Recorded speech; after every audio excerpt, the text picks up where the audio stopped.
Hey all, this is Alan with Bothell STEM Coach, and today we're going to be looking at the 2017 AP Calculus BC free response questions, and we're looking at number 6 here.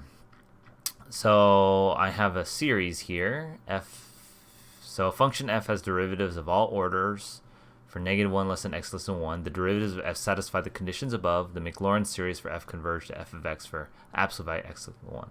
Show that the first four non-zero terms are this, and write the general term. Okay, so in general, you want to do the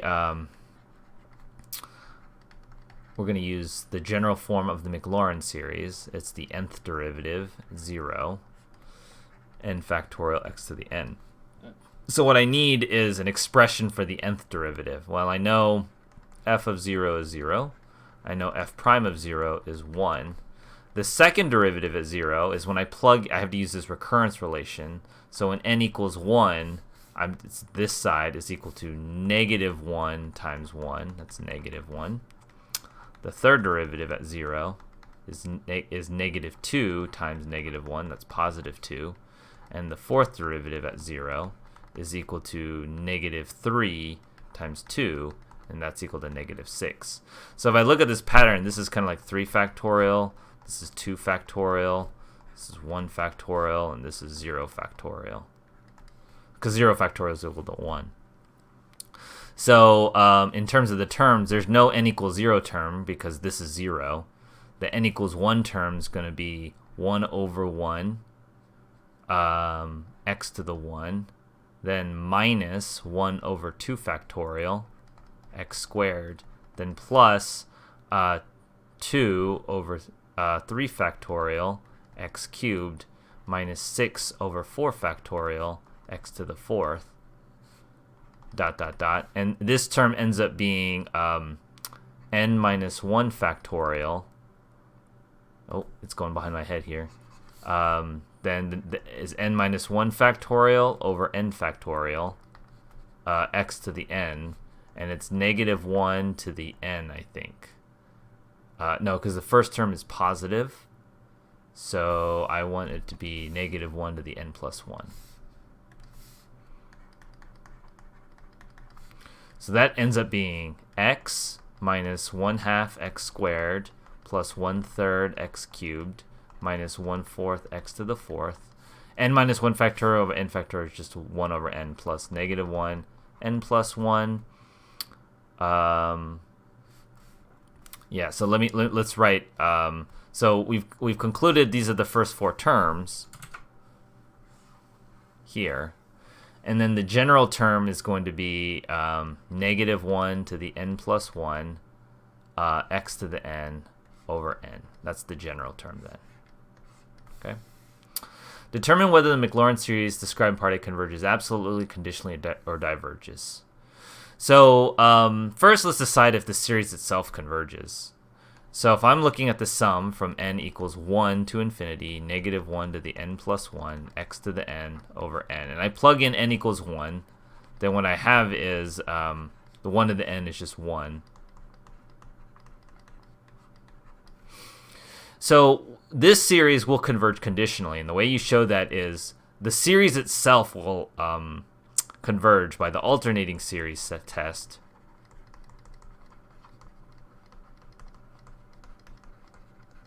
We have the limit as n goes to infinity of the term without the -1 to the n, the 1 over n, that equals 0, so that means it converges.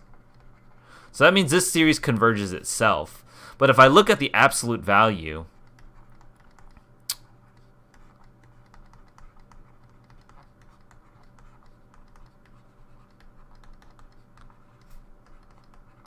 this diverges. This is our harmonic series. Or you could say this is by the P series test, or P test. And so the answer is it conditionally converges.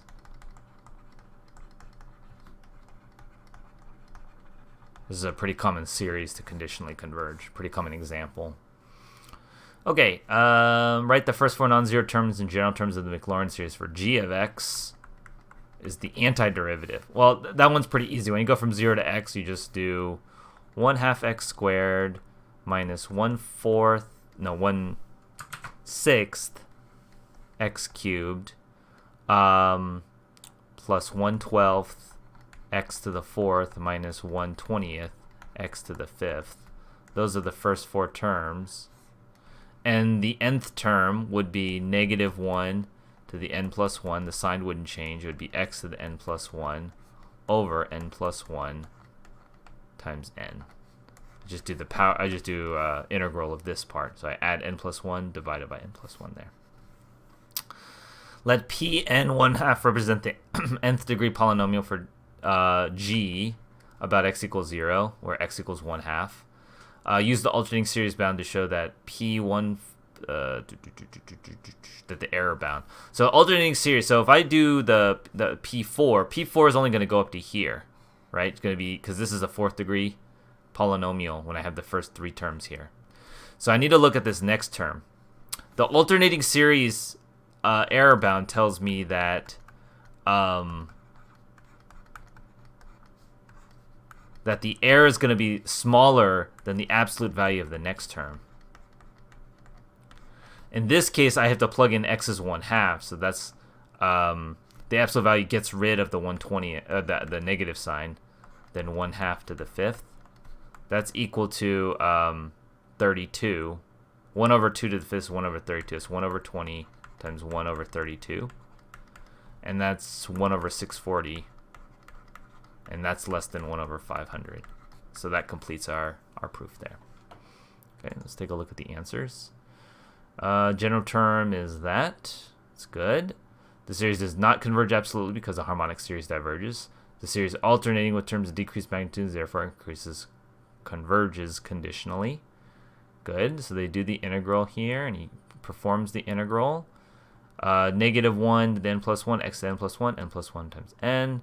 Alternating sign decreased magnitude 0 by the alternating series error bound. The error is bounded by the magnitude of the first unused term.